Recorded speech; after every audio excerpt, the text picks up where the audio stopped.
سوال یہ ہے کہ آج بھی ہمارے شہر میں مسجدیں ہیں، کون سی عظیم مسجد میں آپ نے دیکھا ہوگا کہ وہاں امام صاحب کے پاس ایک باکس رکھا ہو جس کے اندر چاکلیٹس ہو اور مسجد میں آنے والے بچوں کو چاکلیٹ دیا جاتا ہو؟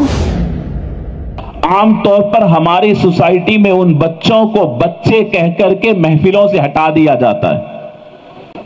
جب مشورے میں بیٹھتے ہیں تو کہتے ہیں بچے دور چلے جاؤ، بڑے جب بیٹھتے ہیں تو کہتے ہیں بچے شور نہ کرو، وہاں بیٹھ جاؤ۔ جب مسجد میں بچے آتے ہیں تو کہتے ہیں کہ دیکھو بچے دور ہو جاؤ، ڈنڈا لے کر کے بچوں کو بھجا دیا جاتا ہے۔ آپ یقین کریے کہ رسول اللہ صلی اللہ علیہ وسلم جب ایمان کا اعلان کیے تو سیدتنا خدیجۃ الکبریٰ رضی اللہ تعالی عنہا نے سب سے پہلے ایمان لایا، اور ان کے بعد جو سب سے پہلے ایمان لانے والے تھے وہ حضرت علی تھے، اور ان کی عمر بالکل 9 سال کی تھی۔ حضرت زید بن حارثہ تھے، ان کی عمر 8 یا 9 سال تھی۔ حضرت زبیر بن عوام تھے جن کی عمر 12 سال تھی۔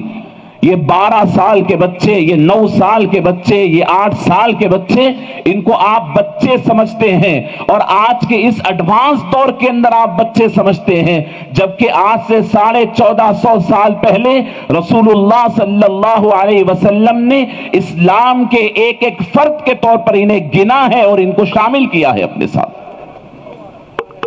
تو یہ جو بچے ہیں یہ بچے نہیں ہوتے ہیں، یہ آج کے بچے کل کے بڑے ہوتے ہیں۔ آپ یقین کریے کہ یہ بچوں کے متعلق آپ سے عرض کر رہا ہوں، رسول اللہ صلی اللہ علیہ وسلم جب نماز میں جاتے ہیں، دیکھیے ہمارے شہر میں بھی کئی مساجد ہیں،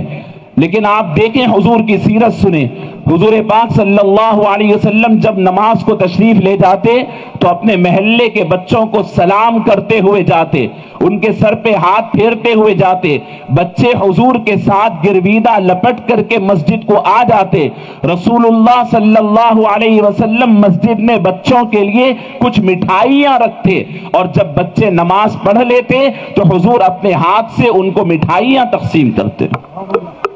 سوال یہ ہے کہ آج بھی ہمارے شہر میں مسجدیں ہیں، کون سی عظیم مسجد میں آپ نے دیکھا ہوگا کہ وہاں امام صاحب کے پاس ایک باکس رکھا ہو جس کے اندر چاکلیٹس ہو اور مسجد میں آنے والے بچوں کو چاکلیٹ دیا جاتا ہو، یا ٹافی دی جاتی ہو، یا کیڈبری دیا جاتا ہو؟ ہم نے تو بچپن سے ہی دیکھا مسجد میں داخل ہوتے ہی شور نہ کریں، ہاں ادب ضرور سکھائیں بچوں کو، لیکن ساتھ لا کے سکھائیں، ڈرانے کا موقع نہیں۔ مسجدیں بنتی جا رہی ہیں، بڑی بڑی عالیشان مسجدیں بن رہی ہیں، لیکن مسجدوں کا سب سے بڑا مسئلہ مسجدوں کی ویرانی ہے، وہاں سجدے کرنے والوں کی کمی ہے،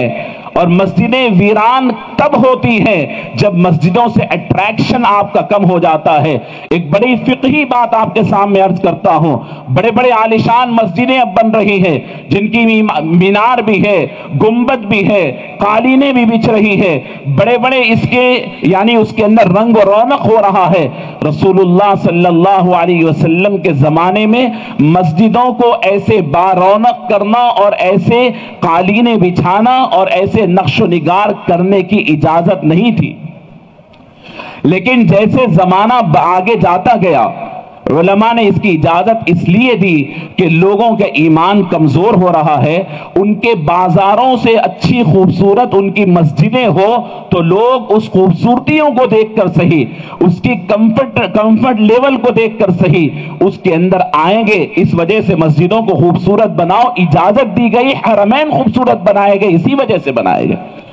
تو اب پتہ چلا کہ مسجدیں ایمان کی وجہ سے نہیں، آپ کو اپنا اٹریکشن مسجد کے اندر رکھنا پڑے گا۔ بڑوں کے لیے اٹریکشن کے لیے اے سی لگایا گیا، بوڑھوں کے لیے پاؤں میں گھٹنوں کو چبھنا نہیں اس کے لیے قالین بچھائی گئی۔ تو یہ بچے ان کے اٹریکشن کی چیزیں مسجد میں ایسی ہونی چاہیے کہ بچے اگر 40 روز کی نماز پڑھ رہے ہیں ان کو انعام دیا جا رہا ہے، وہ اتنے دن دین پڑھ رہے ہیں ان کو کمپیوٹرز دیے جا رہے ہیں۔ میں اس محفل میں بغیر مبالغہ دعا کرتا ہوں اللہ رب العزت سے ان سرمایہ داروں کے لیے کہ جن کا سرمایہ اس قوم کے نونہالوں کو دیندار بنانے میں لگتا ہے،